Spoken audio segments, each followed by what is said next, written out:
나사렛 사람들의 아침 묵상입니다. 저는 어떤 나사렛 교회를 섬기는 윤기준 목사입니다.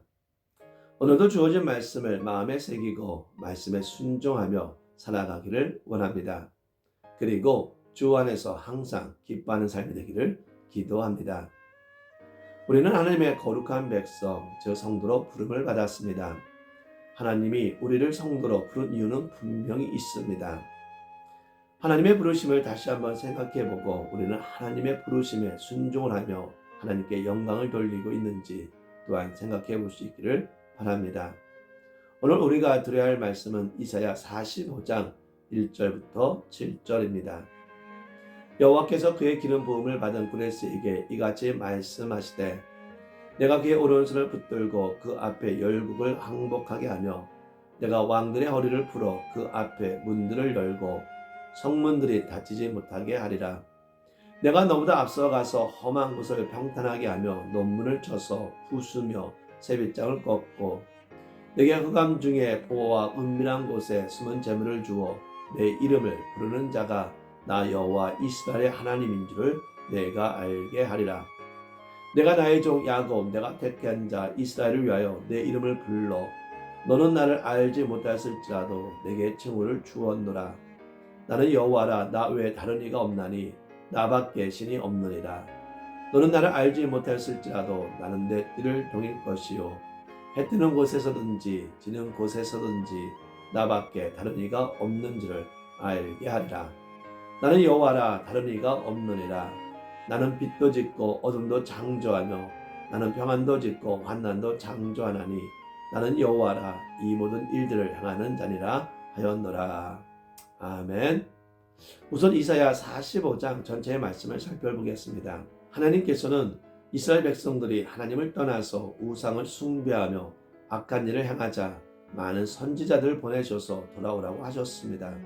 그러나 이스라엘은 돌아오지 않았고 하나님은 진노하셔서 북이스라엘과 남유다를 모두 멸망의 길을 가게 하셨습니다. 하지만 하나님께서 다윗에게 약속하신 말씀대로 이스라엘의 등불이 꺼지지 않도록 유다를 다시 유대 땅으로 돌아와서 회복하게 하겠다고 하셨습니다. 유다의 백성들이 바벨론에서 노예생활을 한 지 70년이 지나서 하나님께서는 바사왕 고레스를 도구로 사용하셨습니다. 이사야 44장 28절부터 바사 제국의 고레스 왕에 대한 예언이 이어지는데 이는 고레스 왕이 태어나기 100여 년 전의 예언입니다. 그러나 이름까지 정확하게 언급할 정도로 정확하고 구체적인 예언임을 알 수 있습니다. 고레스 왕은 바벨론의 포로로 잡혀 사는 유대인을 다시 그들의 옛 땅으로 돌려보내고 성전을 재건하도록 명한 왕으로서 하나님은 그를 당신의 종이며 기름 부음 받은 자라고 말씀하십니다. 이방 왕에게 종과 기름 부음 받은 자라는 칭호를 주시는 것은 그가 하나님의 기뻐하시는 일을 이룰 것이기 때문입니다. 고레스는 비록 하나님을 알지 못하였으나 하나님의 택한 백성을 구원하기 위해 하나님이 불렀고 당신의 일을 위하여 세운 자였습니다. 반면 이스라엘은 믿음으로 하나님께 반응하지 못합니다. 역사 속에서 그 목적을 이루어 가시는 하나님께 대한 확신보다 도리어 혼란을 경험하고 있었기 때문입니다.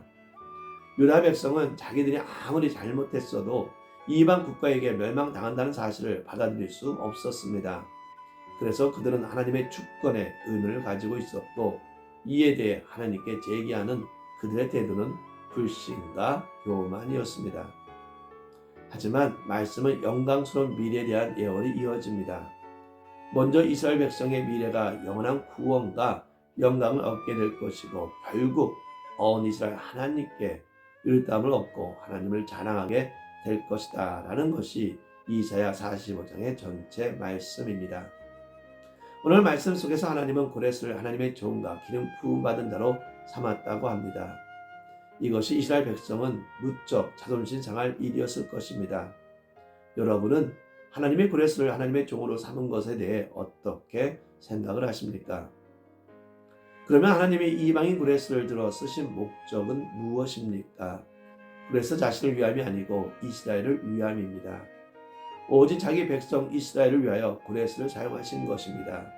자기 백성들을 보호하시고 인도하시고 사랑하시는데 하나님은 어떤 것이라도 사용할 수 있습니다. 그만큼 하나님은 자기의 백성들을 사랑하신다는 증거입니다. 물론 하나님이 자기 백성을 위해 하신다는 말씀은 궁극적으로는 하나님의 영광을 위함입니다. 하나님은 오직 자기 백성들을 통하여 당신이 영광을 받으시는 분이시기 때문입니다. 하지만 특별한 경우를 통해 영광을 드러내시기도 합니다. 이방인을 통해서도 당신의 영광을 드러나기를 원하시고 때로는 우상이나 더러운 것들을 통해서도 하나님의 영광을 드러내시기도 하십니다.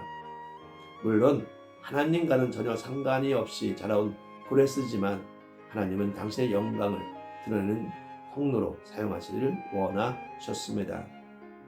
그래서 고레스가 교만할 수 없는 겁니다. 지금 우리도 마찬가지입니다. 하나님의 손에 들려진 우리가 하나님 앞에서 감히 무엇을 자랑할 수 있겠습니까? 그냥 한 시대에 하나님의 영광을 드러내기 위한 도구로 불러주심에 감사하고 사용될 수 있음에 감사할 일입니다. 하나님은 당시 세상에 가장 큰 능력을 가진 자, 영향력을 갖고 있던 자 고레스를 사용하셔서 모든 열방에 당신의 영광을 드러내기를 원하셨습니다. 분명한 것은 고레스가 출중한 인물이었기 때문에 그를 사용한 것이 아니라 이미 고레스를 짓기 전부터 구별하셔서 고레스를 하나님의 영광을 드러내는 도구로 활용하셨다는 것입니다. 이른바 고레스를 고레스되게 하신 분이 바로 하나님이시라는 말씀입니다.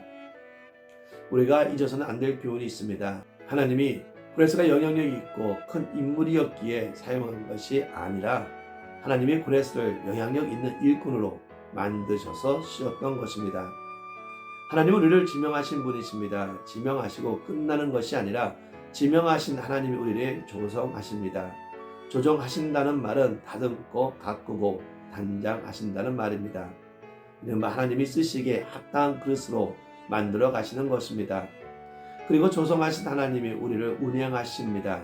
운행하신다는 말은 하나님이 쓰시기에 합당한 인물로 다스려 가신다는 말씀입니다.